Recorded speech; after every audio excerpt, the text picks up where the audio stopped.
Okay, you did what all of the writing books and experts told you to do when you started writing your novel, and you created a very detailed outline. And you expected things to go super smooth. But now you've hit a wall, and that detailed outline isn't helping. Your characters aren't doing what you told them to do. Your scenes, your plot, it just feels boring, like nothing is actually happening. And that ending you mapped out months ago is miles away. It's nowhere to be found. I hate to be the bearer of bad news, but sometimes having that thought out, detailed, meticulous document can actually hinder your creativity.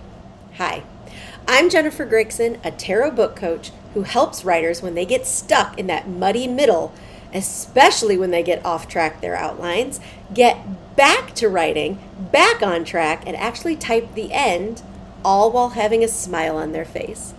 Before I jump into the 4 things that I think are going to help you when you're off track from your outline, I want to talk a tiny little bit about why I think having too detailed of an outline is actually causing the problem. So I get it. I'm a planner girl at heart. I have goals for my week, my month, my quarter, my year. I love having a plan. But sometimes, most of the time, life does not go according to plan. And yes, I am also still learning this. So I have tried to learn to be a little bit more flexible with my planning. This also goes along with my writing life. You need to have a flexible plan with your outlining. Having things too mapped out can cause us to freak out when the littlest thing goes wrong. And when we freak out, we don't know how to get back on track, we stop writing. And that's where I come in. So first, let's assess where you are. Exactly how far off your outline did you get? Are you just a little bit, or are you a lot? One way you can do this is what my editor taught me. It's called a reverse outline. So basically read up to where you are stuck and just bullet point what's actually happening in the scene. Not what you planned, but what actually happened when you did the writing. And I'm talking bullet points. Okay? Jimmy did this, which caused Laura to do this. Bullet points.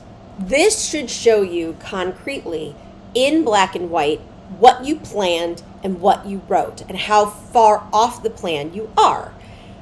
Then we're going to look at that and see, do you like where you ended up? Are you okay with where your story went? Or do you like your original outline better? Neither answer is correct here. It's just how you're feeling about your story. So you just need to know. I loved my original outline and what happened is terrible. Or, yes, I love where the story went. My character did this really cool thing that I hadn't have even thought of, and I'm kind of digging where I am. Like I said, both paths are fine. You just need to know where you're at and how you're feeling. If you like where your story is right now, great. Go on to step 3. But if you liked your original outline better, I need you to take a small pause and do a little bit of journaling about where you think the story should be at this point in time in your outline. Then you can move on to step 3. And that step is looking at your ending that you mapped out originally. Looking at where you are and where you want to be at this moment. So either, yes, I love exactly where I am, or no, but I figured out where I should be. Okay, so start from there. Look at your ending. Does it still make sense? Do you still like the ending you originally mapped out? Again, there is no right answer here. It's just yes or no, and whichever one you come up with, we're going to fix it.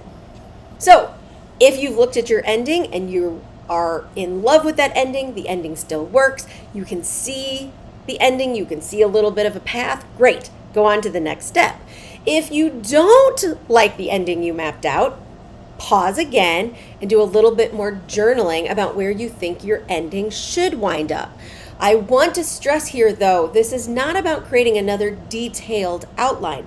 This is about bullet points. This is about very, very, very flexible plans and ideas. So let's say your original ending, the bank robbers are on their path to redemption and they need one last job to buy their dream home, and they get captured by the police. Okay? That is the ending that you like. So that's not the original ending. So what I want you to do is literally just that. Okay? Bank robbers decide this is their last job. Then their dream house is one payment away. They decide to take one last job and get captured by police. I mean, literally, that's all I want. I do not want you to set up another detailed document. I want you to be flexible, bullet points, big ideas, little plans. And finally, what we're going to do is we're going to make a quick and dirty map. Basically, you're going to go from where you are, if you liked where you are, or where you think you should be that you mapped out. Okay, I want you to start there, and I want you to map out quick and dirty scenes between there and the end. Either the ending you already pre-planned that you love, or the ending you came up with when you re-looked at everything. So that's what you're going to do. And I'm talking quick and dirty. You can do this on one sheet of paper and do it by hand. You can do it with index cards. You can do it in a document. You can go back to whatever writing program you use and redo some of your scene cards. I don't really care the, logistics. I just don't want you to sit down and spend 3 weeks making a new detailed, meticulous plan.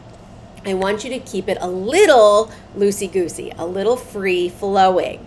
Now, I'm not asking you to not have a plan, because I couldn't do that.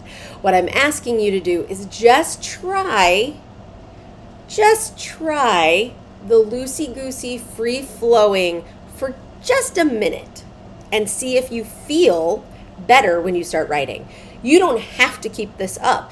If you get back on track and you are writing and you are writing and you are ready to make another detailed outline, great, you can stop and do that in a session or two of your writing time. But I'm asking you not to do that yet. I'm asking you just to map things out quick and dirty, bullet points, one idea at a time, just so that you can get back on track.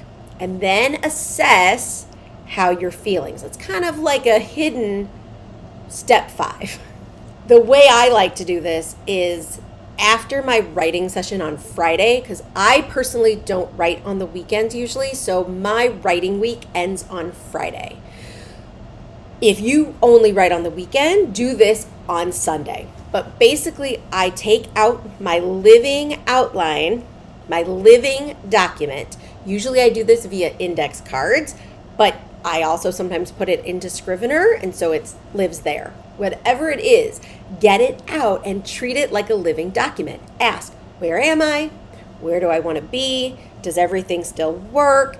Doing this weekly for like 5 or 10 minutes keeps you on track, keeps you looking a few scenes, a few chapters ahead, and this gives you a chance to do that more detailed, meticulous outlining a little chunk at a time. So what do I mean by that? So let's say you are done on Friday and you look at your outline and you're like, okay, the next 3 scenes I have bullet points, but now I have these really great ideas. You can use a little bit of your writing time on Friday to write that meticulous plan for the next 3 to 5 chapters, not the entire book. Because then the following week on Friday, let's say something really, really cool happens and your bank robbers did this really amazing thing that you want to incorporate into the rest of your plan. You didn't spend too much time meticulously planning the next 3 to 5 chapters, but now you can do that now. Make sense? Let me know in the comments if that's totally confusing, and I will try to make that a little bit clearer. So now that you kind of see the beauty of being a little bit more flexible, I'm inviting you into the world of plotzers. I hate this term. I really wish I could come up with a new one, but I haven't been able to. But it's basically where you take the plotters, the people that have that detailed, meticulous outline, and you sort of merge it with the pantsers, the people that have no outline, and just start writing. This is kind of the beauty of the two. You have a plan. Because I'm a planner girl. I need to have a plan. I need to know what the ending is when I start. But that doesn't necessarily mean I need to map out every tiny little thing. Not right away. Again, I sort of give myself this beautiful, flexible structure for the entire book, and then I map out more detailed chunks at a time, and that works for me. So I'm inviting you to try this, especially if you are stuck, especially if you are feeling frustrated with your outline. If you have a detailed outline and you are cooking with gas and you are moving towards your goal, perfect. I don't think there's any one right way to write a book, but I'm saying if you're stuck, maybe try this. Let me know in the comments below. Do you consider yourself a pantser, a plotter, or are you that sort of middle plotzer? And do you also hate that word, or is it just me? So now that you are back on track and you are writing and you are getting ready to get to that ending, check out my other video where I talk about that sort of muddy middle and the 3 things that you can do to get out of that feeling so that you can actually get to the end. I hope that these videos have been helpful. I am doing new writing videos every week this summer, so hit the subscribe button. Go ahead and click that notification bell so you know when the new video hits, and I hope you have a lovely day.